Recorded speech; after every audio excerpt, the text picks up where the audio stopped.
I get those goosebumps every time you come around, yeah. You ease my mind, you make everything feel fine. Worry about those comments, I'm way too numb, yeah. It's way too dumb, yeah. I get those goosebumps every time I need the Heimlich, throw that to the side, yeah. I get those goosebumps every time, yeah. When you're not around, when you throw that to the side, yeah. I get those goosebumps every time, yeah. 713, you could've quit it one day I'm riding. Why they on me? Why they on me? I'm flying, sipping low key. I'm sipping low key and high, yeah. I get those goosebumps every time I'm around, yeah. You ease my mind, you make everything feel fine. Worry about those comments, I'm way too numb, yeah. It's way too dumb, yeah.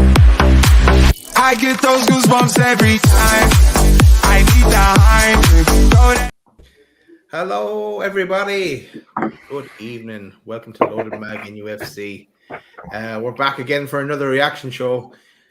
Not a great reaction. It could have been a lot worse, but obviously it could have been a lot better as well. But I'm not alone. Chris, how are you? I'm okay, mate. Yeah. Other than another disappointing result, when really we should have got 3 points. But I know we'll get into it. But on a personal note, mate, yeah, I'm all right. I'm okay. Yeah, it's been a nice few days. So yeah, trying to stay upbeat and not let the result ruin me weekends. But yeah, I'm good, mate. I'm good. You're on a long weekend as well, aren't you? You've had a few days off. Yeah. So you're fresh. Yeah, I am. Awesome. Pete, how are you getting on?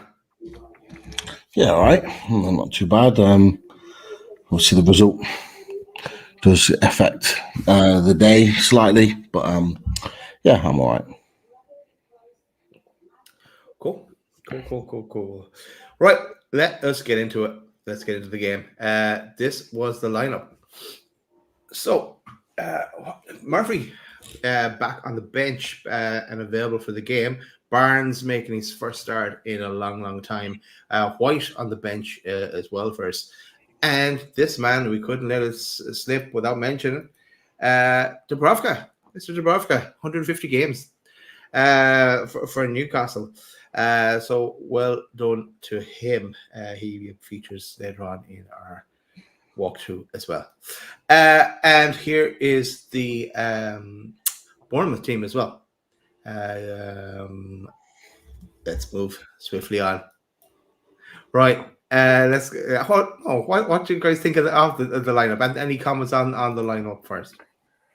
I suppose from my point of view, it was very similar to what I said on away days. However, Pete and Keith, I believe, corrected me and said that they felt that Miggy was going to start on the right, and they were proved absolutely right. I had a feeling Jacob Murphy was going to start, and Pete put a teaser in this afternoon saying that Jacob Murphy had been spotted, pre-match. So I don't know. I had a feeling that Jacob Murphy was going to start, but in the end, he's on the bench. But yeah, other than that, I think the lineup pretty much picked itself. I mean, we were all secretly hoping that Alexander Isak was going to, be in the squad, and unfortunately, he wasn't. But other than that, I think the lineup was exactly as predicted. Keith Roll, you mentioned Keith Roll. He got it right. In fairness to him, he got it right. So fair play, Keith. He didn't want to get it right, but he got it right. Pete, your thoughts on the Newcastle lineup? Yeah, but there's not a lot to choose from at the moment, so fully expected it to be close to that. I didn't expect Murphy to play, and he didn't, and we all expected Brand to start, and he did. So, yeah, it is what it is. As you see it. Right, let's move into the first half. And spoiler alert, my stream, I hate these fucking 3 p.m. kickoffs because trying to watch it on a stream unless it's on Premier Sports in Ireland. But no, this one wasn't. So I missed a lot of that first half by jumping from stream to stream. But so fill in the blanks, lads, because bits I did see, and I'll go through what I saw, and then you can fill in the blanks. So I saw us getting in the way of each other up front, like Bruno and Burn Clyde, when they're right in front of goal at one stage. I saw Dub saving from Solanke on the 23rd minute. but we're lacking any attacking element really, and obviously we don't have a striker fit and available for us. If only we'd signed one on loan in January. There's a couple of more bits and pieces, but nothing to shout home about. We just were toothless up front. Miggy had a shot wide. Miggy had a lot of shots that went wide and high end. I think one could have landed in my garden actually at one stage. And Shar had a shot that saved as well. But fill in the blanks on the first half, lads. So what's your thoughts on that? From my point of view, the first half kind of felt like we competed, but we weren't quite at it for me. Second half, obviously, it vastly improved. But yeah, you're right, Daz. There was a couple of moments where we could have really capitalised. The one that you mentioned, the one where Dan Burn got in the way of Bruno Guimaraes. That was disappointing. But yeah, I don't know. I still kind of felt quite hopeful going into the second half because I thought we were okay. As I say, for me, I thought we improved second half. But yeah, just frustration really. I thought Anthony Gordon led the line really well. He did his very best. His energy is just something else. Like I think it's in like the 92nd minute or something. He's sprinting down the goalkeeper. Like the press. I thought the press was really, really good. And Anthony Gordon did actually. I'm sure he did a really good press early on, Daz. And he nearly caught the keeper out, but it ended up going out for a Bournemouth goal kick. But yeah, I thought Anthony Gordon was really good first half, loads of energy. Bruno was pulling the strings. Miggy, with his shots, God, like there was some really poor shots, if I'm honest. I thought Louis Marley was playing really well in the centre of the park. Sean Longstaff popped up on a couple of occasions. Maybe you could argue we could have done a little bit better. Fabian Schär pinging balls all across the pitch. As I say, I thought first half was okay. I mean, we could and should have broken the deadlock, but we didn't. But like, I didn't go into the second half worried or anything like that. We were in a game. We knew that. We knew we were in a game because Bournemouth, were at it as well. Like it was quite end to end. But if we'd have gone in the lead at half time, it wouldn't have been undeserved, to put it that way. But equally, you could argue maybe Bournemouth would feel the same way because, like I say, there was chances at both ends. Dubravka made some really good saves, and you could argue really Bournemouth maybe should have shaded it. But that's how I saw the first half. There was no like massive standouts for me in terms of other than what I've just said. But yeah, I kind of felt. I still felt confident going in at half time. I thought, yeah, we'll come out here second half and we'll really kick on. Cool. For you, Pete, did we boss the first half? Should we have gone in ahead, or was 0-0 at half time a fair reflection? We shouldn't have gone in ahead. Bournemouth deserved to go in ahead if it wasn't for two big saves from Dubravka. It's all right having all of the ball.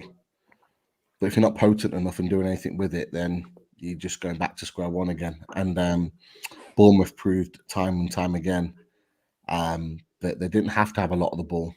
But when they got the ball, they looked dangerous. And that was, for me, a carbon copy of the Luton game, in my opinion. Maybe not as many chances and as many goals, but the same thing happened again and again and again. So. Well, the good news is I've got loads of notes for the second half, so it'll refresh your memory. Right, 48 minutes, ball from Longstaff, Miggy run, chance, shot wide. Should have hit the target there. Then Shah with another ping of a ball, another brilliant pass onto Miley. He kind of just ran out of space. 58 minutes, yes, here it is.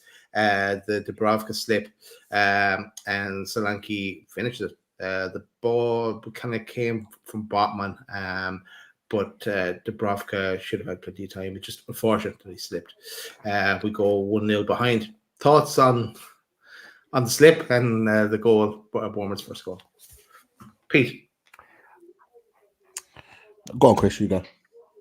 No, mate. I was just going to say I can't really be too critical of Dubravka, because he did, as Pete rightly said, he made some really big saves, especially in the first half, and it is just one of those moments where he just slips. I did actually feel a bit sorry for him actually because it wasn't.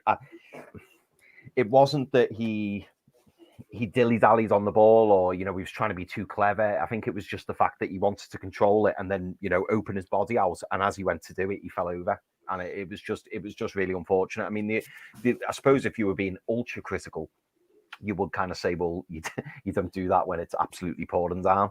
Maybe just clear your lines.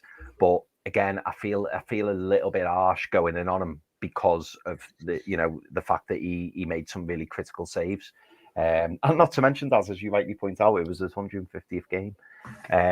But yeah, it was very frustrating. Credit to Solanke. Obviously, he ran him down. That's what a good striker does. They look for the opportunities and they're always there if an opportunity arises, which it did.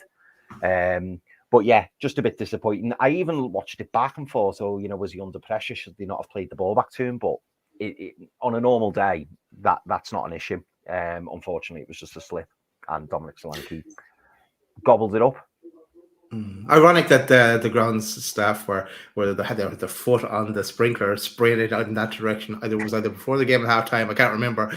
But the way our look has gone this season. Yeah, Pete, your thoughts on Bournemouth's first goal? It was a poor goal to give away. Lots and lots of mistakes that keep happening for Newcastle United. And the reason being is because we overplay the ball across the defence far too often. We were saying it in the stands away at Forest last week. The times that we put our keeper, our defence under unnecessary pressure because we just want to keep the ball across the back line is just pointless. The ball in and the ball that was played by Botman, there was no need for him to play that ball to Dubravka. Just clear your lines, just get it down the line, get it up the pitch and move your defence forward. The fact that he's whipped the ball into him in that tight space that Solanke was very, very close to, for me, is a really poor decision. And then Dubravka, it's a poor first touch. It just is. And yet the slip is unfortunate, but it was a poor first touch anyway. If his first touch is better, he gets back to it. So he has to take part of the responsibility for that. But it goes even before that actually we had two really good chances to score before that moment. And Anthony Gordon proved why he's not a striker. You can run all day, you can press, you can chase, that's fine. But if you're a striker, you need to know how to shoot, when to shoot, and to put the ball in the back of the net. And although he does that from the spot later on, while taking penalty, in game, he hasn't got that. He's not an Isak. He's not a Callum Wilson. He hasn't got that ability. There were two really good balls put through to him that he was running through, down through the middle. Good runs through the middle, but just makes really two bad mistakes.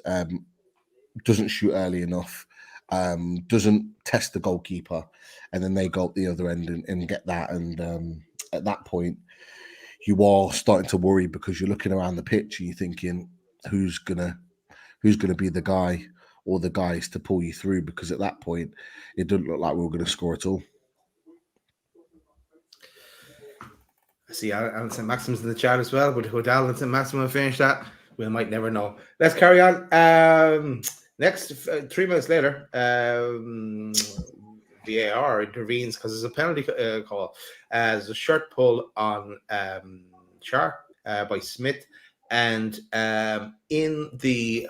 when they play it back a number of times, you can clearly see it's pulled back. Then the first question is it inside the box? Is it outside the box? It's definitely inside the box. Then it's if it was offside or not. Was Char slightly ahead? And about 7 minutes later, we get the final answer after the ref spends a minute watching it on the monitor. But it's a penalty. So up steps Anthony Gordon because we have no Isak, we have no Wilson, we have no striker. So we up steps Anthony Gordon, bang, back of the net, 1-1, and we kind of have to do it.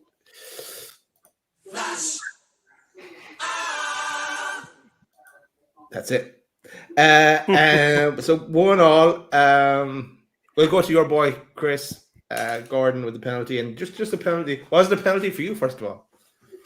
I thought it was a penalty, but I must admit, I thought they were trying to find every excuse not to give it, because the check went on forever.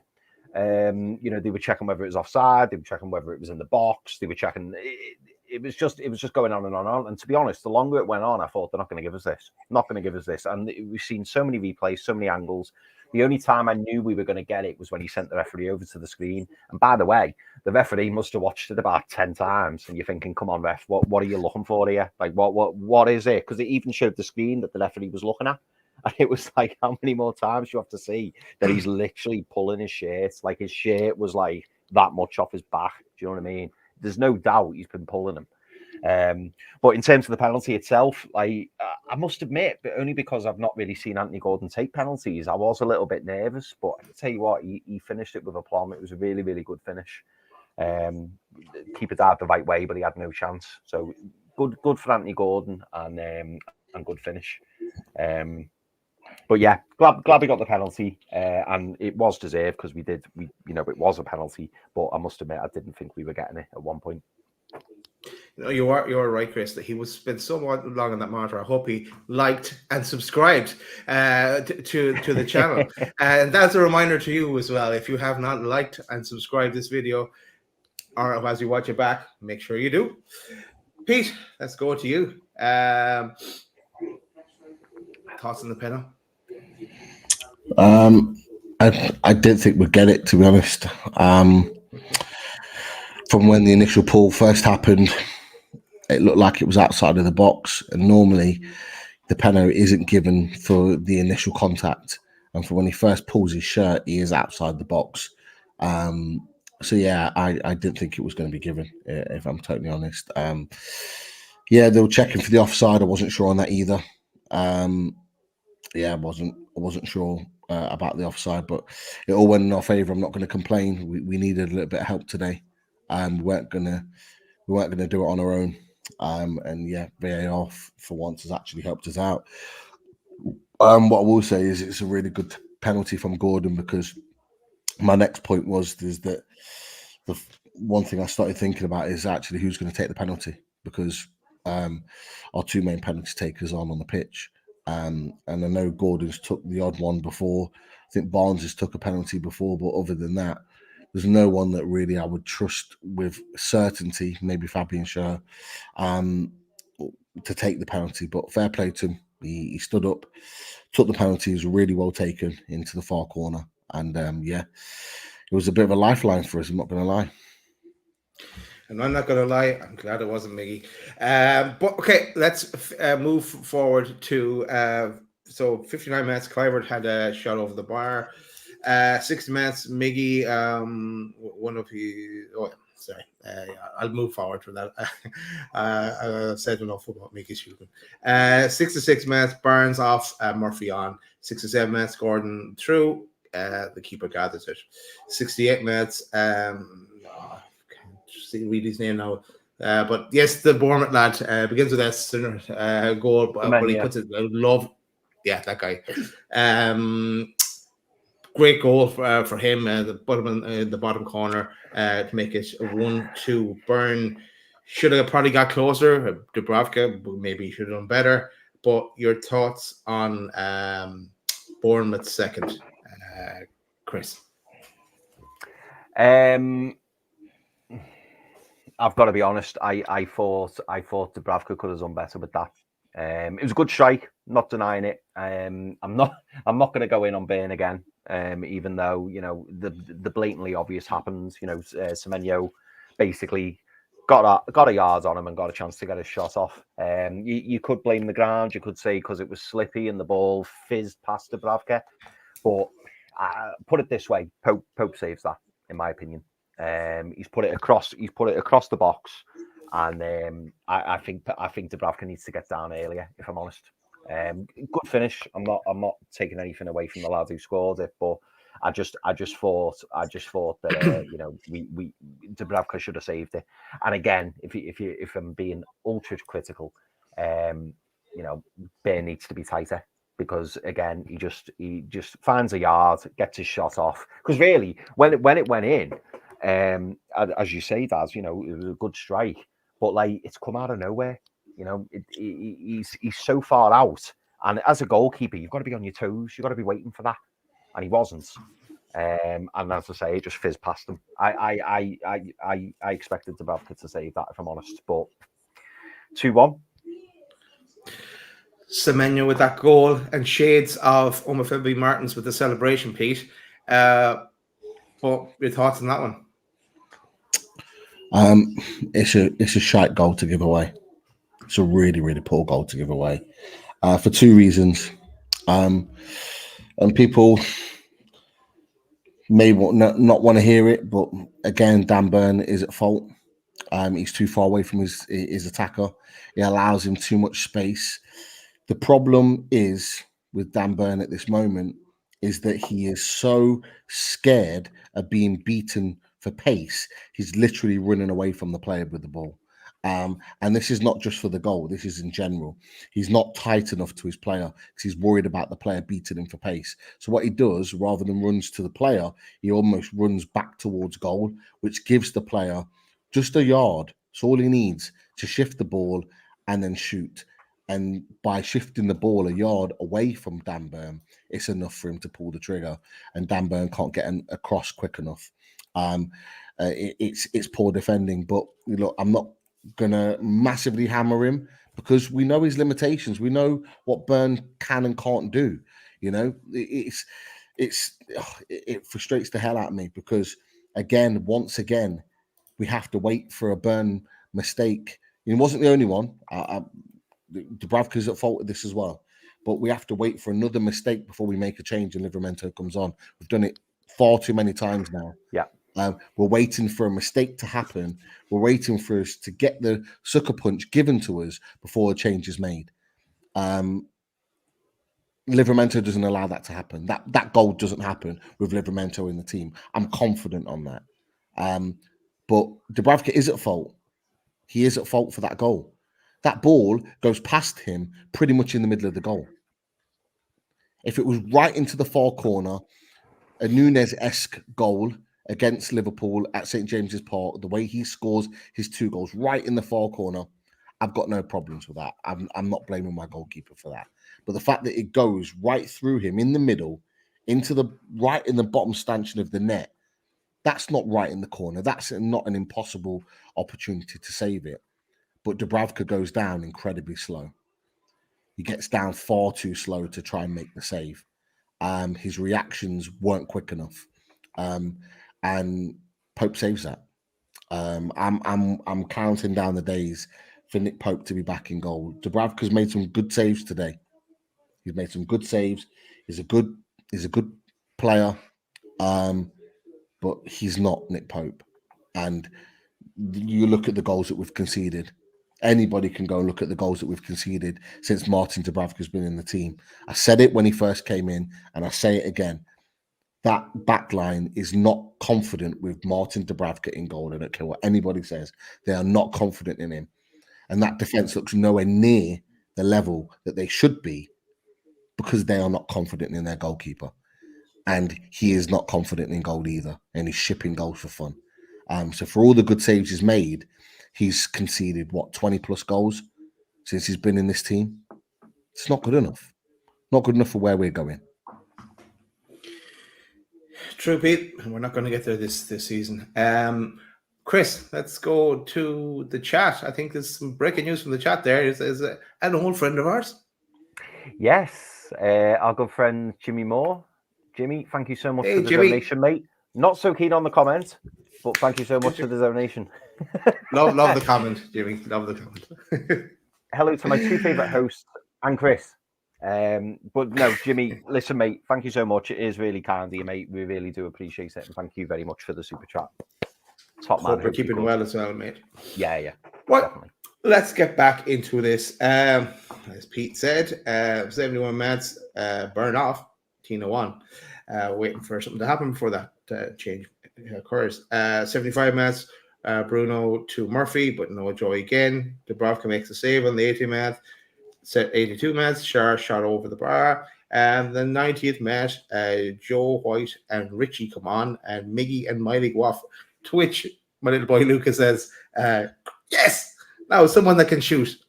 when Miggy went off, I was looking at him thinking, oh, it is Richie coming out. But then Richie scores. Up to my disbelief, Richie scores. And I said to him, then, yeah, you called it right. But anyway, Richie did score a goal. Been a long time in the making. And fair play to Richie. But yeah, they don't even have a picture of him in the thing. They weren't expecting it. So there's Richie's goal. There's Gordon's goal. There's Richie's goal. But yeah, cue the celebration from Richie. Fair play to him. He loved it. Nice little picture of him there as well. Yeah, I think he kind of got on the header. Then there was a bit of a fumble, and then he got onto it again. But he made sure of it anyway. But brought it to 2-2 on 91 minutes. And I'll fast forward to the end. You can give your thoughts on Richie's goal and the result altogether. But Bruno had a shot at 96 minutes, a long range shot. He was kind of going for the glory there at that stage. And Botman clearance from the Dubs punch as well on the 98th minute. But it finished 2-2. Pete, your thoughts on Richie's goal and the overall, I suppose?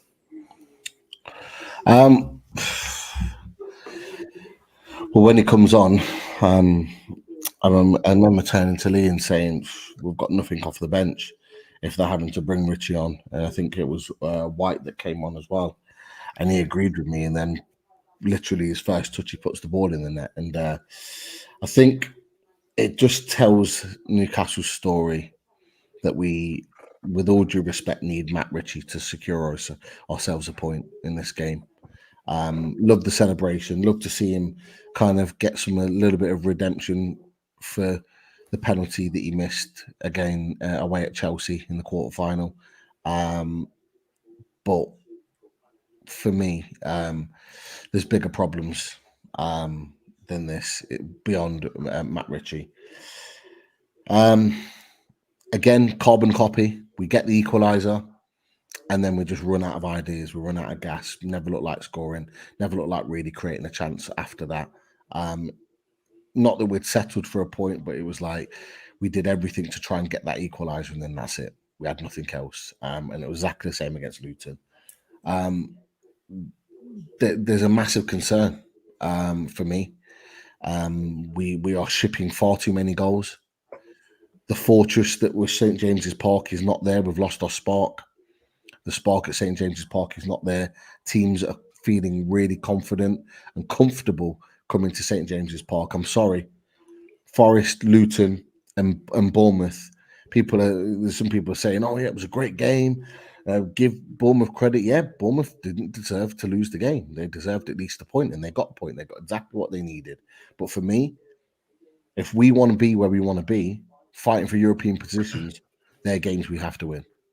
I've said it before, said it on the preview, said it on away days and on other shows before. We have to win this game at Bournemouth. Doesn't matter how we do it. Not interested in fancy football, flicks, tricks, all the rest of it. It's about getting points on the board, and we didn't. And we needed those 3 points. Other teams messed up today. This was the perfect opportunity to create some space, some gaps, pull ourselves closer to Man United.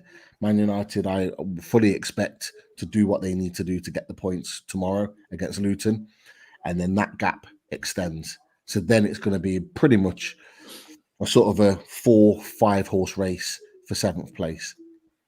That's what it's turning into. Wolves are there. Fantastic win against Spurs. They're there now. 2 points behind us? Chelsea are there. Should have won today against Man City. West Ham, whether they're there or not, they'll always be in and around the conversation. Brighton could go ahead of us with their win. We're right in the mix, but we need to create a gap because we're going to the Emirates next weekend, and that ain't going to be pretty. It's not. So I'm concerned. I'm concerned that we're becoming a very reactionary team. We're reacting to situations, whether we're going a goal down or subs or making the right decisions, are based on what's happening on the pitch rather than us emphasizing and demanding and doing. And some of that needs to sit with the manager. I love Eddie Howe. I want him to stay at the club. I want him to keep doing what he's doing. I believe he can bring us some form of success, but he needs to keep learning. He needs to start learning from these mistakes. My big question coming out of this is not, can we get Dan Burn out the team? It's, what does Livramento have to do to get a start? Because Livramento, forget Dan Burn for a second, Livramento barely puts a foot wrong when he comes on the pitch. He makes the team better. He plays well. He gives us an attacking threat. He can defend. And when he comes on, he doesn't have a bad game. He plays well. So my question isn't, why is Dan Burn still playing? My question is, what does Livramento need to do to start a game for Newcastle United? That's my big question. For me, just one touch on one of the items that you mentioned there, Pete. Before this, one of the 3 games, the revenge tour, I said these 3 games we need a minimum of 9 points. We've got nowhere near that. So that was to salvage our season and then trying to make something out of it. It's just game by game. Take each game as it comes, because this season is just a shit show from one thing to the next. Look at, and I know after I go to you, Chris, to get your thoughts on Richie's goal, but we're going to talk about this as well. It's one after the other, and I said to you guys as well, bring on the next game, who's going to be walking wounded and then the next day, because every game we lose a player. Chris, let's get your thoughts on Richie's goal and the result. Yeah, so on a personal note, similar to Pete, on a personal note, I was made up for Matt Ritchie, and it was great seeing him kicking the corner flag. We haven't seen that for a while, but yeah, I mean, let's be honest, lads. Matt Ritchie shouldn't be on the pitch. He shouldn't be on the pitch. At the club. No, exactly, and I'm pleased for him, and it's great, it's nice. You get that warm fuzzy feeling inside when you realise that because he's had a good career for Newcastle, but he just shouldn't be here. And if we didn't have these injuries that we've got now, he wouldn't have kicked the ball today. But yeah, I mean, he salvaged a point for us, which obviously we're grateful for. It does have vibes of Luton. We pleasing that we pulled ourselves back into the game, but really we shouldn't have been there in the first place. Like, we should be putting these teams to bed. And you can say whatever reasons that whatever the reasons are, ultimately, we should be picking up 3 points. We should have picked up 3 points against Forest. We should have picked up 3 points against Luton, and we should have picked up 3 points today against Bournemouth, and we haven't. It's weird though. Like, I think, I don't know whether I'm further along in the process, that emotional roller coaster, because it's almost like I got quite angry and uptight and agitated in January with that window. I was really annoyed, and I've kind of prepared myself mentally for this, because this doesn't come as a big shock to me. Like, I wanted to win today, and I thought we could have won today, and we should have won today. But the fact that it's like, even when I saw Shah get injured, I just thought, what? That's all that's happened all season. And I suppose I'm really disappointed, obviously, but I don't know. It just feels like missed opportunities. And I had a feeling that this would be the case at the end of January, and it feels like it now. I am frustrated, like Pete, over Livramento. But again, like we were talking about it on the last few away days, and we were laughing, saying he's going to play Dan Burn. He's going to play Dan Burn regardless. So again, I'm mentally preparing myself for it. But when Tino Livramento comes on, Pete's right. He does well. And how you could argue Tino Livramento has been one of, if not the most consistent defender in our backline, because Fabian Schär's been superb. Don't get me wrong. Kevin Trippier's had a bit of a wobble. Dan Burns had a bit of a wobble, and Sven Botman is always tends to be pretty good standards. But Tino Livramento hasn't done anything wrong, maybe bar the odd little thing. So the fact that he's not in the team it baffles me. It absolutely baffles me, and I do wonder whether I'm trying to think what game it was. I think it was Luton. As soon as we went to 5 at the back, we just looked in control. We just looked like we kind of grabbed control of the game. And yes, some people may go, "Oh, 5 at the back. We don't play 5 at the back all the time," but you can still play 5 at the back and still be an attacking team. You've just got to kind of, you've got to work your tactics. You've got to make sure that you do it in the correct way. And I just feel it at the moment. I really do feel like if we were 5 at the back, we'd look so much more solid defensively. I really do. And we wouldn't be so exposed, because it did feel, especially first half, that we just reverted to the old tactics, from like 12, 18 months ago. But that was when we had a full midfield to pick from. We saw Kieran Trippier bombing down the right and Dan Burns slotting in to make the 3 centre-backs. But we just looked exposed time and time and time again. But it just kind of feels like we're just repeating ourselves. This is what we've been speaking about for so long, and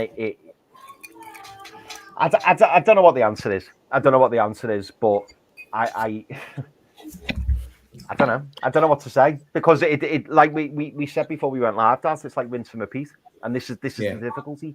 I don't want to be critical of Eddie Howe, and I don't want to sit here and go, oh, it's Eddie needs to do this, or maybe we should look to move Eddie on, or I don't want to go down that road. But this isn't a surprise. What I'm seeing is not a surprise. I've not come away from that game and gone, oh, bloody hell, I didn't see that coming, because I did see it coming. I don't know. Well, I don't know what the answer is. Yeah, I suppose if we go to the question now, if we don't know the answer, let's go back to the question that Pete had, and I guess let's forward it on. That's where we start next season. Is Dan Burns still starting on the left first? Is Trippier still on the right? Dan Burn on the left, and Tino still on the bench? It's a great question. It's a great question, because again, or another left back. Yeah, that's what I mean. You would assume, correct me if I'm wrong, but you would assume Kieran Trippier is going to be the right back. But where do you fit Tino Livramento in? But surely you've got to fit Tino Livramento in. And, would Tino be the starting left back? Are we going to bring in a new left back? Are we going to get rid of Matty Target? Are we going to move on Paul Dummett? Are we going to move on Jamal Lewis? So you get rid of 3 left backs there. And yeah, you've got Tino as an option. You've got Dan Burn as an option. But you go out and you've got Lewis Hall as well. I don't know. It's a great question, Daz. Great question. But I think Pete mentioned this the other day, actually, saying, that we need to go out and get an out proper left back. But will we do that? Because then what's Tino Livramento going to do for the next 12 months? Because I'm assuming that Kieran Trippier will still be here next season, and Kieran Trippier will most likely start. So what do you do with Tino Livramento in that point? No idea. I don't think we should probably even go that far yet and talk about the summer, because we've got Arsenal up next. And what are we going to do there? Is Dan Burns still left back? Well, it looks like Eddie's not going to change that for the rest of the season. What do you think, Pete? What about Livramento? Livramento, and whether Burns going to stay as left back for the rest of the season. It certainly looks that way. Burn will still play plenty of matches. He'll still play plenty of matches, whether people want him to or not. He'll still play a lot of football between now and the end of the season. But if Burns still starting games for Newcastle United next season, then Eddie Howe will not be in a job. Simple as that. Because he will continue to concede goals. We will continue to lose games. He's not the only reason.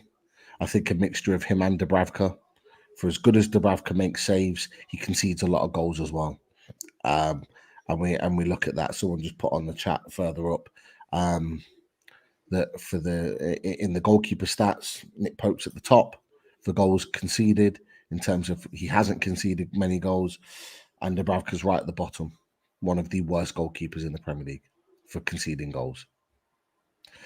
A mixture of that, it doesn't matter how good Botman, Shaw, Trippier are, when you've got those sort of defensive frailties, you're always going to be liable to conceding goals. I just think this is going to be a really difficult end to the season. Harder than I thought it would be. We can't keep players fit. Some of our better players are missing, our important players. If anyone didn't realise how important Nick Pope was to this team, they now do. We questioned it. Some people were saying that his kicking was the issue. We needed him out. What we needed is a good shot-stopping goalkeeper that can command his area. And when he does that, we haven't got much better. There's no better in the league for me. He proved it last season. There's no surprise that going into that game and during that game against Man United, where we ended up winning 1-0, that we had one of the best. I think we were equal to the best defensive record again at that point in the season. That we'd only conceded something like 14 goals. That was the best in the league up until Nick Pope dislocates his arm. And now we're one of the worst in the league. There's no surprise at that.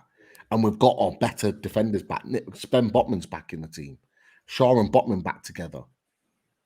Byrne even came back to the team. We've got Livramento, we've got Trippier back. And yet we're still conceding goals. It's a big, big problem. But lots of changes need to be made. Lots of changes. Because it's not looking good. We need Willock back ASAP. ASAP.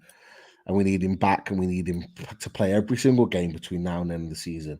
Because I'm not being funny, and people might not like this. If I have to watch Sean Longstaff just ghost around the pitch for another 90 minutes, and I'm done. Like, he's dropped a level massively. He's just ghosting around the pitch. Doesn't really see much of the ball, not really in the game. No real massive protection of the fullback areas as part of a midfield three. Like, but what does he do? Even Louis Miley's outplaying him now. Louis Miley was brilliant today. I thought he played really well. Yeah, he had a good game. But then he's the one that gets hauled off when he's playing well, and I don't get it. Pete, can I want to get your and Daz's opinion on this as well. That ball that Bruno played totally split the Bournemouth defence, and it was going through towards the keeper, and the ball was intended for Sean Longstaff, and Sean Longstaff didn't quite get there, and the commentator said, "Oh, it was just short of Sean Longstaff there. It wasn't quite accurate enough, or something along those lines." And when I watched it back, I thought, why hasn't he darted in for that? Because to me, I don't know whether you boys saw it, but to me, it almost looked like Sean Longstaff was waiting for it to land on his foot. And I thought, if you'd have moved across, to like anticipate or go towards the ball, you're taught to go towards the ball when a ball's come through. I thought he could have done better with that. I don't know whether you boys thought the same, but I was disappointed with that, because I thought he could have got there. I thought he could have got the ball, and then obviously he's free to have a shot off then. But it almost felt like he didn't want to engage, or he thought, "Oh, someone might come through the back of me, or the keeper might clatter me." I don't know whether you boys saw that as well. Go on, Des. I don't know which point of the game you're on about there, Chris. Was it towards the end, or was it in the first? If it was the first half, I definitely didn't see it. Oh yeah, I think it was. To be fair, I think it was first half. Correct me if I'm wrong, Pete, but I'm sure it was first half. Bruno plays an absolutely beautiful ball. It was about 35 yards out, and he split. Yes, he split 35 minutes it was. I saw that. Yeah, there you go. Yeah. Yeah. It was a cracking ball, absolutely cracking ball. But I thought to myself, it just seemed like he wasn't. Oh, I couldn't get it. They got it before me, kind of thing. But he could have moved across, and I think he would have got the ball. Like if that was Anthony Gordon, he'd have got it. 1,000,000% he'd have got it, because Gordon would have just went for it. Do you know what I mean? He gave up too easily. Yeah, I agree. Joe Linton's in that position. He gets hold of the ball. He gets a shot off goal. Same with Willock. But this is it. Ghosting through games. Just getting through games, not really doing enough. Masked against Luton because he scores 2 goals, 2 decent finishes, but the rest of his game, poor. He really doesn't deserve a place in the team right now, but we haven't got anybody else. So we need him to come in and do a job, but he's really not playing well. If as soon as Willock's back up to speed, like I think he's on the bench. He should be. I think Miley will get put on the bench because it's the easier thing to do because he's 17 and he's been exposed to a lot of football. But if you're asking me who's playing the better football recently, Louis Miley's playing the better football. But yeah, there are issues there. Miggy Almiron, how he doesn't score that goal in the second half where he cuts inside.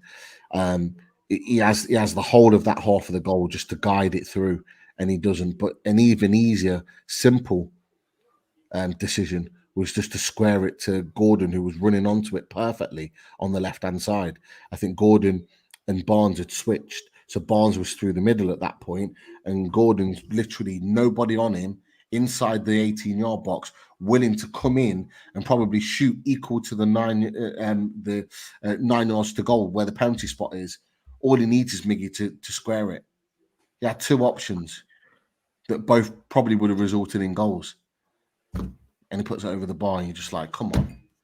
Like, how many more times can we be frustrated by you, Miggy? Like, if you're not going to put the ball in the net, just put it on a plate for somebody else. We're not asking a lot.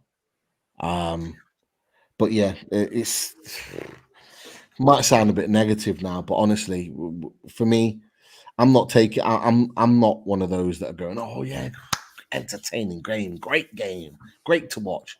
I don't care. I don't care how Newcastle United win matches. I just want them to win matches. I want them to score goals, win matches, get 3 points on the board. We are not going to get this fancy, beautiful football from Newcastle United this season. It hasn't been that type of season for us. We're struggling with injuries. We're literally plodding through to the end of the season. It's all about points, getting points on the board, making sure we're in the fight for Europe. I'm not interested in an entertaining game. I just want points. And we didn't get enough points today. Let's look at the table, lads, and go see where it all lands us now. Same spot in seventh position, as Pete alluded to. Brighton could overtake us when they play. Chelsea had a draw with Man City in the late kickoff. Spurs dropped points. Villa didn't. And Man United will, as Pete said as well, they'll probably do what they need to do tomorrow and probably increase that gap, but hopefully not. But that's where we are, seventh spot. I see Morgan in the chat as well. So well done to Bournemouth. They picked up a valuable point in their quest. They're well clear of it. The mix down there in the bottom three. Any thoughts on the table, lads? Just a missed opportunity, mate. Missed opportunity. If we were sitting there now on 39 points, we'd be breathing down the necks of Man United. Obviously, Spurs lost, which was a bit of a shock at home to Wolves. So yeah, missed opportunity. The only positive for me, I suppose, is the fact that we've now gone 4 unbeaten. But as Pete alluded to, we travel to the Emirates next game. So whether or not we'll be able to maintain that unbeaten run, who knows? I wouldn't say it's likely, but you never know. Just disappointed really, because today was an opportunity. It was an opportunity for us to, have a 3-point gap to West Ham, opportunity to be 2 points behind Man United, and to close that gap to 8 points from Tottenham. So yeah, it's disappointing. And again, when you look, I'm sure Eddie Howe and his coaching staff, when they were looking at the fixture list, this would have been the game. They'd go, 3 points next. That's how it would have been. And the fact that we didn't pick up 3 points is disappointing, and it doesn't bode well, is what I'd say. But we having Alexander Isak back, having Joe Willock back, it will add a different dimension to this team, and I do think we need it as well. But I suppose we are where we are. We are where we are. Pete, any thoughts on the table before we move on? We're very, very fortunate to still be in 7th place, and I'll take it all day long. You would have expected West Ham to get something from Forest. You would have expected, you expect Brighton to get their win. Probably the one surprise is Chelsea actually got a point from Man City. and Wolves beating Tottenham. So yeah, it could have been a lot different. So I'll take it. And it's just let's pray and hope that those teams below us all drop points next weekend. Because after that, we then have Wolves at home. I think we have a couple of away games then. Chelsea away, Palace away, and then West Ham at home. So they're all teams that are around us, all teams that are fighting us, all teams that are right there wanting the spot that we're in. And those next 4 games after the Emirates will, for me, define our season. Yeah. We go and beat Wolves. We beat West Ham at the end of March, and we get something at Stamford Bridge and beat Palace. I think we're well in the mix to get Europe, and I think the table looks a hell of a lot different. But if we drop significant points in that period, yeah, I think it's going to be a hard slog through April and into May. And it's all about who is back and can stay back and who is gone for the season, like a few more have done already. Boys, we'll go to some questions before we wrap it up. Yeah, absolutely, mate. Some really good questions tonight, actually. Geordie Tune for Life says, question, lads, did anyone notice how slow Tino was when he came on? He didn't look himself. I must admit, I didn't notice that. But maybe I was just caught up. Maybe I was just caught up in the game. I don't know. Did you notice that, Pete? Not really, but can you blame him? He's only having sub appearances at the moment. Yeah. If anyone that's played the game will know, coming on as a sub is one of the hardest things to do because you're coming up against players that are already at game level in terms of speed, fitness, breathing, getting up to that level of fitness to be able to run around. It takes a while to get up to speed. And when you're kind of just thrown into it 3/4 of the way through the game, it's hard to get up to speed. It really is. So I'm not going to blame him for that. But I'll ask the question, did we concede after the point he come on the pitch? We didn't. So he did his job. He stopped Newcastle United from conceding more goals. And looked a much better threat going forward as well. So, look, it happens. Some players come off the bench and don't really affect the game or don't look themselves. But this is why players like Tino Livramento need a regular run of games from the start to get their best. You know what he did in October and November when playing regularly. He looked the part.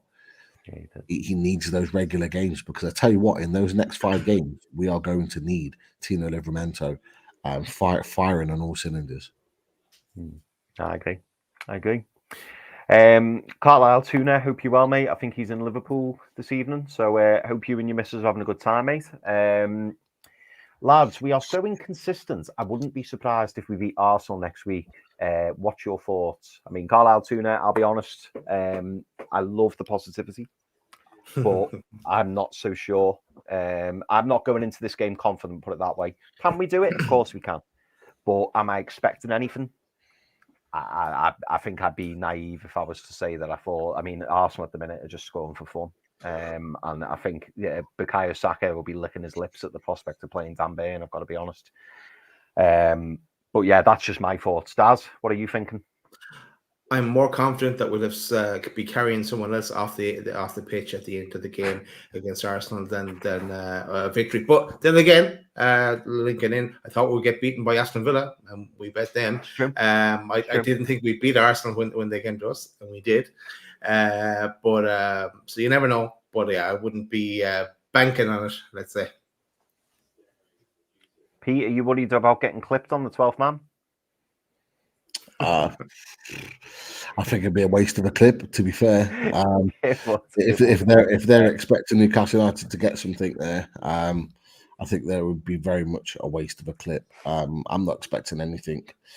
No. If you ask me for a point now, I'd snap your hand off and not even bother play the game. If I could, I'd just be full focus 2 weeks' time to Wolves. But it is what it is. Let's just hope that we don't concede too many goals because our goal difference could be the difference in the back end of the season. At the moment, we have the better goal difference, and we need to keep that up. I'm gonna throw in my own cheeky question, just based off what you said there, Pete. If you're Eddie Howe and Alexander Isak is round the corner, knocking on the door, whatever expression you want to use, are you risking Alexander Isak at the Emirates, or are you getting him super fit, ready, fresh for the game against Wolves? I'm bringing him off the bench. I'm not starting him. I'm bringing him off the bench and giving him 15, 20 minutes to get up to match speed, get him playing some football again. But I'm not starting him. What's the point? If I'm Eddie Howe, I'm going 5 at the back. I'm sitting in deep. I'm making it annoying for Arsenal, not allowing them to get any space in and behind on the wings, no counter attacks, just sitting in and saying, you know what, break us down. And I'm going shit out for Newcastle United. That's what I'm doing. That's what I'm doing. And I'm holding out for a counter attack, nick a goal, sit in, Chelsea style, park the bus. I'm doing it. I don't care. Even if we lose 1 or 2-0, I don't care. Like, there's no point going toe to toe at the Emirates with a team that have just scored 11 goals in 2 games. Like, there's just no point. You're asking for trouble. For me, sit in, make it difficult, cut out all the spaces like we did last season. There, we made it difficult. We had a couple of moments in the first half, then we sat in second half and said break us down, and they couldn't. Yeah. I'd do it again. Yeah, I agree, mate. Daz, we've already had Pete's opinion on this one, but Paul McCawie, I hope I've pronounced that right, Paul. Sorry if I haven't. He says, when Willock is fit, do we move Miley over to the right and drop Longstaff? Yeah, why not? Miley's playing well. Just hoping Willock comes back, at least stays back, because we had him back when he only lasted a few games. So, but let's see. But yeah, go with that. We're severely lacking in options. So, and it'd be nice as well if we have options to add someone from the bench as well to throw on just to mix it up a bit. So yeah, go with that move, Paul. Got a couple of announcements. Dave Bullman, who's been a member for 6 months. Thank you very much, Dave. Top man. Great to see Pete on Irish Mags. It was a very enjoyable show. Glad you enjoyed it, mate. Cheers, Dave. Cheers, mate. And we've got Chris NUFC. Great name. Chris says, and Cheers, Daz, Chris. I'll start with you. Would you take FA Cup or 7th for Europe? As in to win the FA Cup? I'm assuming that's what you mean. Yeah. I think we all want the FA Cup, don't we? I think. Yeah. Or does he mean FA Cup final? Oh, FA Cup final. Maybe that's what he means. Maybe that's what he means. Either way, I take the cup final over 7th. Pete? Oh, sorry, mate. I think you're on mute. Sorry, I was coughing earlier. FA Cup all day. FA Cup gets you Europe anyway, so double whammy. Win-win situation. 100%. And yeah, some people in the chat were saying not going to win the FA Cup, and they might well be right. But hey, we've got a team that we're more than capable of beating in Blackburn, and we need to go and do that. We need to go and win that game. 100%. It's the only hope this season. Chris, thank you very much for the super chat, mate. Fully appreciated. Cheers, and great question. Right. So a couple of people have said this, and I did notice it myself when I read the comments, and I just wanted your boys' thoughts on it. Oh no, well, that wasn't it. Oh, where has it gone? Here we go. Yeah, Rich Joblin. I've just got in from the game, more annoyed at 13 empty seats around me and people leaving after 79 minutes. Sent you a pic to loaded page, so pissed off. And a few other people were writing that, saying that after, oh yeah, there we go, Andy Ford. What shocked me today was the amount of fans that left after 80 minutes. I can understand a late kickoff, but not a 3 p.m. Saturday. If you don't want your ticket, give it to a fan that will support the team. I mean, what's your boys' thoughts on leaving early? I mean, me personally, I think I've left the game early once, and I'm pretty sure. I think it might have been Man City. It was a game. It was a game we were getting thumped at, and I think it was 4-0 at half time. And I was just like, you know what? And when I say I left, I went to the concourse and just drank. I just went to the concourse and started having a few beers. But that was like a standalone for me because the performance was that bad. But I do notice quite regularly, and it's not just Newcastle fans, it's all over the country. You know, people leaving on like 88, 89 minutes, and you're thinking, well, you're gaining like a 4, 5, 6 minute advantage on people to get out. But quite often the game's like at deadlock, and you think, you know, for the sake of those 5 or 6 minutes, and yeah, you might save 5 or 10 minutes, you know, not being in the queues and the rush. But is that just a done thing these days? I mean, is it becoming more of a regular thing, Pete? What do you think? Well, I noticed on 40 minutes, they cut to a couple of images of players in the stand in the background. I think it might have been the East stand. There was empty seats all over the place. And that was at 40 minutes before half time. But it happened, like, anyone that's been following Newcastle United for years, even back in the early 2000s, 90s, that's been a regular occurrence at Newcastle. When it hits 40 minutes, people are up and about. They're looking for the pie or the pint to beat the queues. For me, I'm not there for that. I don't buy any drink, food, and that when I'm in the stadium. Then there's only one time that I have, once I did, was when I took my daughter to her first match. I got something at half time. Other than that, I'm not there for that. I'm there for the game. I don't, you know. I think I've left earlier maybe twice. We're going back years now. Once, I think it was at the Etihad, and part of it was because we were getting spanked. Part of it was because I had a newborn. My daughter was with my wife, and I actually felt bad leaving her on that day to go to the game. So I thought, you know what, we're getting absolutely hammered here. I'll get back a few hours earlier, and I can help out with the kids. And yeah, I can't remember the other time. I think it might have been Chelsea away, but I'm going back like early 2000s here. Yeah. But for me, I don't tend to leave early. I tend to be there for the game. But it's been going on for years. It's not that's nothing new. Rich, who put it in, and Andy, lads, that's nothing new. I see that. Do you think it's more obvious now, though, Pete? I mean, don't get me wrong. You're right. People do run off, you know, to try and get in the queue so they can get a pie or a pint or whatever. And I'm like you, Pete. Like, don't get me wrong. You know, when the halftime whistle goes, if I need the loo or whatever, I'll go down into the concourse, and if there's a little opening or if there's an opportunity or one of the lads is ahead of me and they're like, "Oh, do you want a pint?" Brilliant. But like, I don't sit there like 30, 35, 40 minutes and think, "Oh, I have to quickly rush off and get a pint." Like, you're right. You're there to watch the game. And, you know, quite often I've had the skinful before I've even stepped in the stadium, and, you know, it's 45 minutes, isn't it? And you think you don't want to you could miss a really big key moment. I mean, Daz, what's your thoughts on it in general? I mean, I do take Rich and Andy's point in that I think it is becoming a bigger thing. Like, Pete's right, it's always happened, but it was visibly really noticeable how many fans had kind of just, you know, obviously had enough and decided to, you know, go into the concourse or whatever. I don't really get it at all, because, and I'm not comparing. We're not comparing apples with apples here, because when I go to a game, I only get to go to a game once or twice a season, and I spend a small fortune to get there. And like, I'm in the ground early to soak up the atmosphere, and then leave it late to take it all in.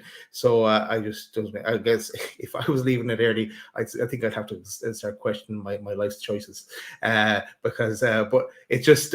Yeah, I don't get it. But I'm not in the same situation as people are going every 2 weeks when there's a home game and so on. But yeah, you kind of do question. There's people I see in the Irish Mags chat. There's people that will kill for a ticket, you know. It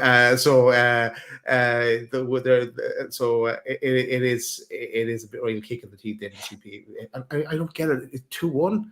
And 10 minutes left, plus 10 minutes extra time as well. It's bonkers. It was different if we were 4-0 down, like you saw West Ham and Arsenal the last day, but at halftime. But I get it.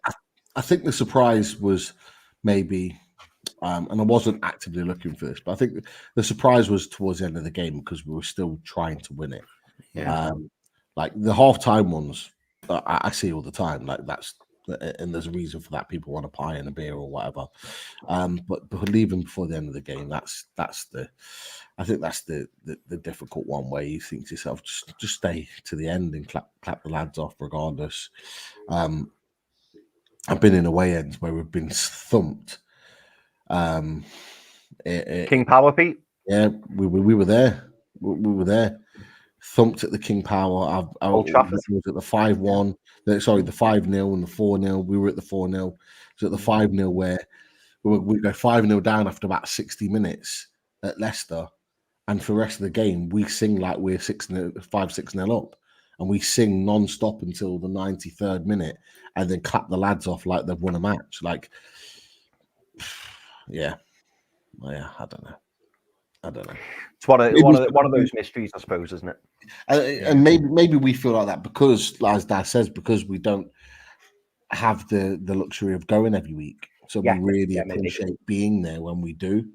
And maybe that's what one or two people are saying in the chat, is that, you know, give it to other people that might well appreciate it more. Give them the opportunity to go. Maybe that's why, I don't know, but we can't answer that because it's not us. It's not us that are leaving. It's really difficult for us to answer. No, that's true. That's true. So I've got 5 more. So Jimmy, thank you again for the super chat before, mate. Anyone else bothered by Ashworth being in the stands? I mean, I've got to be honest. I wondered why they were making a mountain out of a molehill, because at the end of the day, he's still employed by the club. So I think it would have been more weird if he wasn't there, personally. It didn't really shock me or disturb me or make me question anything, the fact that he was in the stands. It did make me laugh as well, the fact that when they zoomed in on him, he wasn't even watching, he was just looking at his phone. But that's by the by. That was probably just an unfortunate moment. But I didn't have any strong feelings either way on it, Jimmy, I've got to be honest. Pete? I couldn't care less. It's not for me. I can give an opinion on his situation with the potential move of Man United, but I couldn't care less whether he was there or whether he's not, because on match day, for me, it's just all about the players and getting the points. That's the priority, not whether Ashworth is in the stands or not. Salva? For me, if I speak, I'll be in trouble. I didn't think he can pick that up on my stream. I missed all that, so that might be yeah, that explains it. Yeah, but no, I do have a lot to say on this topic, but I'm not going to say it just yet. I think we'll do a special show on that topic when we get more confirmation signed and sealed, and we have a lot to talk about on that when we do. So we'll keep that for another day. Yeah, this is an interesting one from Geordie Toon for Life. He says, "You can't tell me Richie is fitter than Lewis Hall. I don't get why he doesn't come on, even if it's for the last 15 minutes." I mean, we've already kind of touched on this, Geordie Toon for Life, in terms of we wonder whether it's a contractual thing. I hope it's a contractual thing, because if it is purely based on ability or the fact that Eddie Howe puts other people in front of him, then that is a big concern. But Daz, any thoughts on that from Geordie Toon for Life? Completely agree. I don't understand why we haven't seen more of Lewis Hall this season. I think we talked about it. Is it a case of that he's not? This is just a theory that he's not following instruction. That what he's asked to do, I don't know. It doesn't make any sense. Why bring him here? Why spend all that money or have all that money to be spent on him and not play him? Not give him minutes. Look, we're like. Now it's the case of Tino Livramento's fallen into that category as well, because we were seeing a lot of Tino, and we wanted to see an awful lot more. We felt that he should be one of the first names on the team sheet. But it's just baffling, really, and it's all leading up to a point here. I think come the summer. There's big decisions need to be made across the board. I'm not just it's coming to a point sooner or later. Yeah. What about yourself, Pete? I'm genuinely starting to question whether Lewis Hall will be at the club after this season. Yeah, I've got a feeling the Lewis Hall situation is going to be talked about in connection to Dan Ashworth potentially leaving the club. I won't be surprised if it's linked, or that conversation is linked in some way, shape, or form. I'm not being funny. If you're not playing when we're struggling for bodies, and we need someone to change the game, and you're not coming on, and with in all due respect, you're bringing on a young Joe White, who's just been on loan at I think League One or League Two club, and you're giving him an opportunity over someone that was an established Premier League player last season, and has already had good moments for you this season. I think it tells you its own story. I don't know about the speculations about his attitude and whatever. I have no idea. As far as I'm concerned, it's all speculation. But him not playing matches at the moment, whilst he's training, whilst he's available, says to me that increasingly that they want to save that £28 million. They want to use that elsewhere. But then Pete, I'm under the impression that money's already spent, as in like it's a done deal. We have no choice in the matter, even if we didn't want to sign him. That's the way I see it. So do you think there's something else in there? I know you might know the answer, but do you think that we have a get out clause there? There was rumours that there was certain things that had to be matched in order for that deal to be done. Some people said it was like a points total. Some people said it was a certain amount of minutes. Like, I've got no idea. It's all speculation on what it is. And you know what Eddie Howe's like. He's not going to tell us anything. But I genuinely think that Newcastle United at the moment, I could be wrong. I think they're holding back. I think they're not convinced. I don't think Eddie Howe's convinced in Lewis Hall. I don't think he's convinced in him. I think from a guy that was being trusted to start away at Dortmund in a Champions League game, massive Champions League game, to now not even being able to come on against Bournemouth, with all due respect, to try and change the game. What does that tell us? What genuinely? Yeah, exactly. Something's not right. And I genuinely thought that he would be at this stage of the season. I expect him to be on the bench. I expect him to be kind of eased into the team.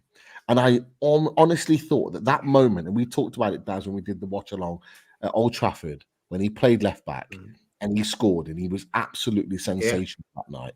I genuinely thought that was the moment where we were going to get, like Tino Livramento a few weeks before, that was his moment. He's in the team there. But he gets hauled off away at Dortmund in his big opportunity, and he's barely been seen since. And that says a lot to me. And as much as I've backed him and I backed the signing, and someone I thought it'd be a terrific signing, if Eddie Howe and the team and the club are seeing something in him, and you're about to spend 28 million on him for an obligation, I can't but trust what they're doing. They're clearly seeing something that we're not, and we're right to question it because we don't know. We're fans. We just expect him to play, but there's clearly something there. And I back the manager and the kind of the scouting team and all the team behind the scenes that they're seeing something that we're not. Because I tell you what, 28 million is a lot of money. You don't mind investing it on someone that's 19 that could be here for 10 years. You don't mind that. That's pittance really in what he could potentially give you. But actually, if that 28 million can go towards signing a top quality left back that could be the replacement in the starting 11 for Dan Burn, then that's another question. Do you do it? Do you persist with a Lewis Hall knowing that he could potentially come in a few years' time? Or do you take that 28 million back and go, I'm getting the guy now. I want the guy now to come in and be the number one left back next season? Another question. Another question. Absolutely. I mean, too many questions and not enough answers. And I think you were kind of alluding to it as well there, Peter. Who actually wanted him in the first place? Who wanted to bring him in? Who knows? I wonder if you asked them to do that. I wonder if you asked them to do that now, would they do it? Well, there wasn't much of that going on in the press conference, as in from the body language and the tone. I didn't get that. I know we all three of us watched it. Well, we're going into a different show if we go down that road. But yeah, there's as you kind of alluded to, this thing is going on in the background that we don't know what's happening. No, interesting. It is interesting, yeah. I'm going to pair these last two together, and I didn't think the show was going to go this way, but you know, as you know, on Loaded Mag, we are the viewers' channel. Obviously we bring up comments and questions from the viewers who watch. So I'm going to throw these on, and I just want to kind of just your overall opinion on the two comments. So the first one is Dynamics Detailing, who says, if we have a good amount of money for the kitty in the summer, do we risk letting Eddie spend it? And then the second one is from Trippier for Prime Minister, who says, so are you lot seeing the light then? Eddie is not the answer. I mean, just on a very broad response, what are your thoughts, Daz, on those two ones? So we've got the Dynamics Detailing, if we have a good amount of money in the kitty for the summer, do we risk letting Eddie spend it? And then Trippier for Prime Minister saying, are you lot seeing the light then? Eddie is not the answer. Are you kind of in that ballpark, or are you still not not necessarily? I have a lot of questions, and I'm not going to get into it now, but I have a lot of questions. But I'm just going to put this picture again. So this picture for me was the future. Now when I look at this picture, I see a jagged line down the middle of it, and there's something else coming. What is it? And if we're changing one, I'm open to all possibilities. Everything's on the table. Come the summer, because we have to look at everything. And if I'm Piff, I'm thinking about it, rather than getting the emotion in everything, I take the viewpoint that I imagine Piff will take, and where do they want to go here? So maybe there's a lot of changes that need to happen. And we've got to a certain stage, and it's all about kicking off the second stage. We'll go into more detail when we get that bit further, but it's a lot to talk about there. Yeah, no, I agree. Pete? There's a lot of people in the chat that don't trust Eddie Howe. They don't want him at the club. I still want Eddie Howe. I've said it before. I think he needs to be given a chance to evolve at the club. But it's not about me. I don't make the answers. We don't make the answers. PIF are the ones that will decide whether they think he's the man. Do I trust him to spend the money in the summer? I do, because of the windows that he's had previously. You know, under his management, Kieran Trippier, Bruno Gomes, Sven Botman, Nick Pope, Alexander Isak, just to name a few. Sandro Tonali, and a lot of those have been talked about that were apparently his players. They were the ones that he wanted to sign. I think the ones that have been rumoured, and we don't know for sure, so we're just speculating, but the ones that are rumoured to be sort of Dan Ashworth signings are the likes of Lewis Hall. I think not Tina Livermantle. There's one other I can't think. So when you think of that, and you think he has brought some really good players to the team, I do trust him to do it again. I do. But for me, the things that Eddie needs to work on is not about spending money. For me, I just think Eddie Howe needs to make sure that he's making better decisions in game, in terms of the subs that he's making, in terms of the changes, whether it's tactically, technically, whatever it is. I just think he needs to be making better decisions in game. Otherwise, he will find himself out of the job. Chris, let's get your thoughts on that question as well. I'll be honest, I don't really know what to think. I'm kind of a bit like what you said before, Daz. I'm kind of like questioning everything, if that makes sense. Like, you know, it does. Do you know what I do find funny? It makes me laugh. You know, the way, like, if there's been like a negative signing, it's like, Dan Ashworth made that signing, or Dan Ashworth didn't sign. You know, I'm not going to say Bruno because he physically didn't sign Bruno, but you know, like when things go well, it's like, oh yeah, that's his guy. When things don't go so well, it's very easy to point the finger. And it's also it's similar, isn't it, boys, to how, like, you know, we get linked with all these Bournemouth players, all these Premier League players, all these English players, and we automatically, and we're all guilty of it, we all do it. We all just kind of go, oh, it's bloody Eddie Howe, it's bloody Eddie Howe. But like it is just all rumours, isn't it? And Pete was right in what he said. You know, we don't know. We don't know. We can't say for sure what's going on behind the scenes, and we can't. But I suppose it's more difficult for me as well, because I constantly have my red and blue mates constantly saying to me, "Oh, Eddie's got away with it this week. Eddie's got away with it this week."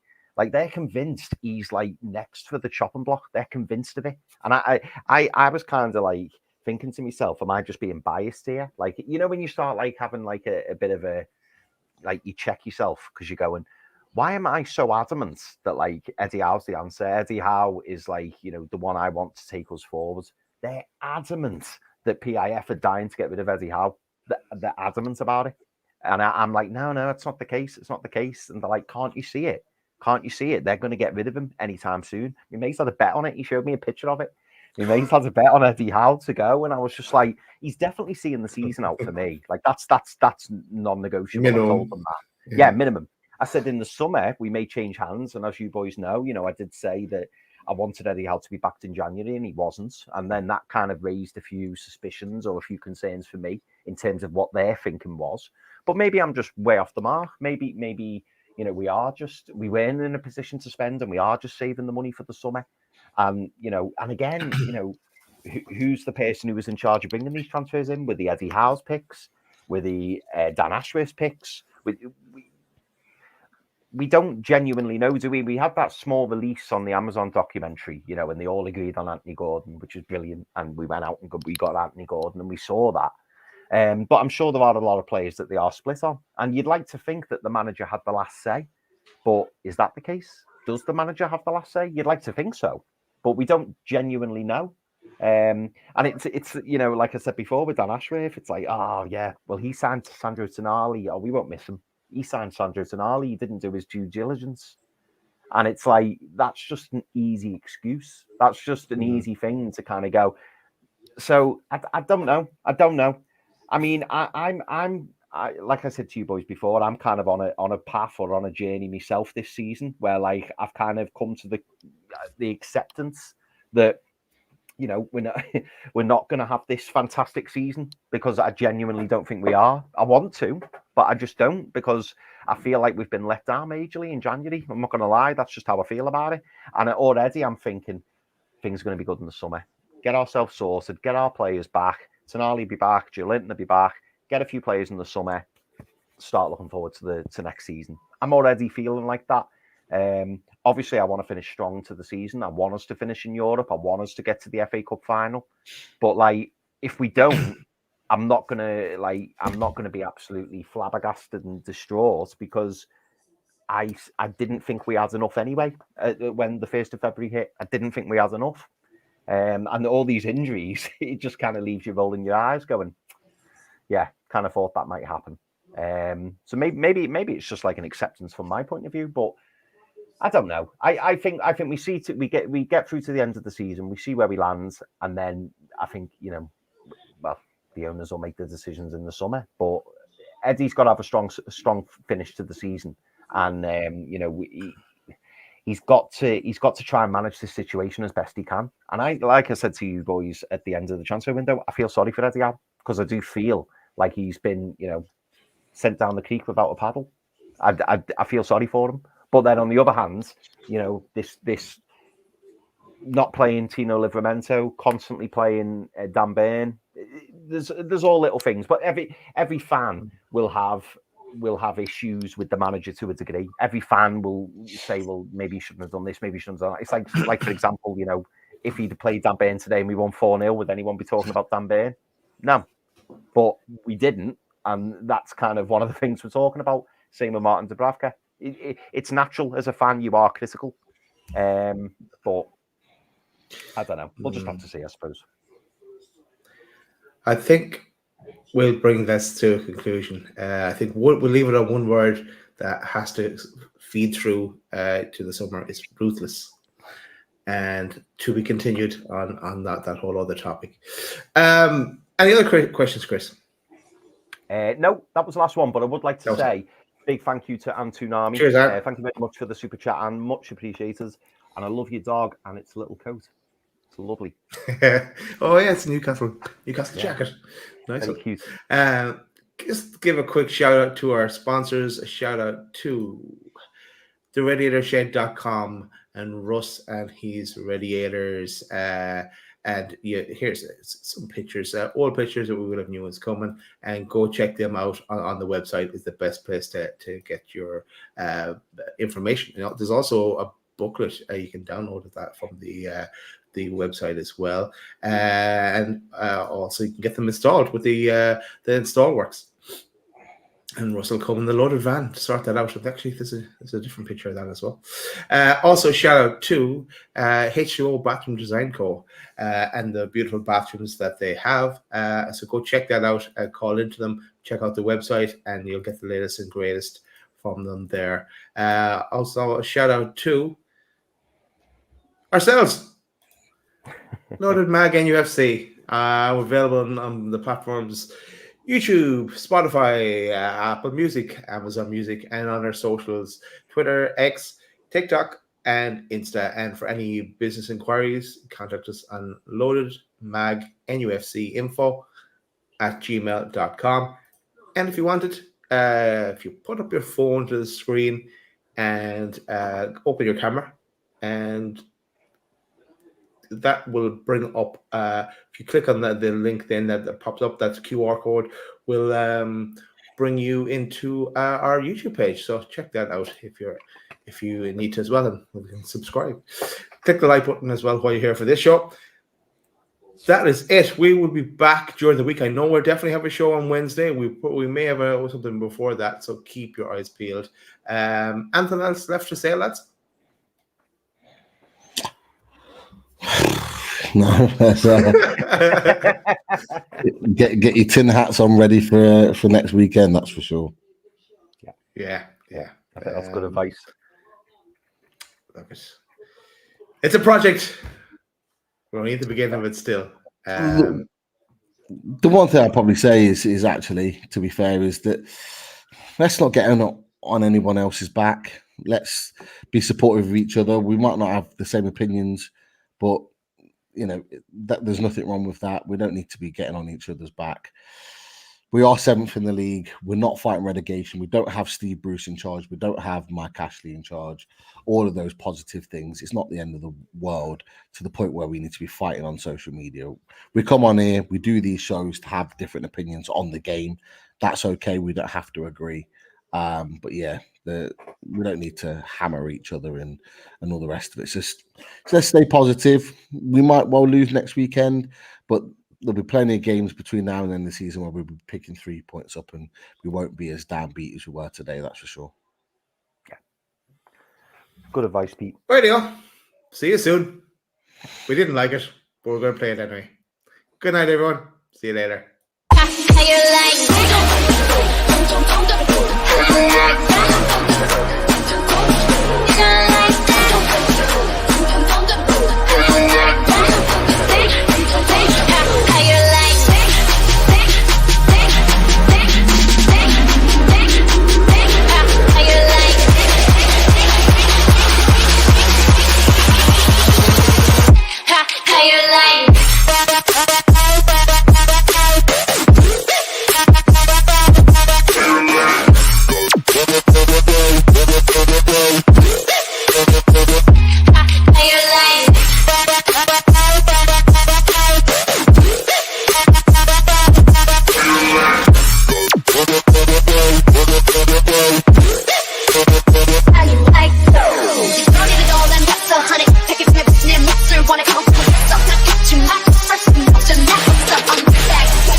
like me, then tell him you like that, like that.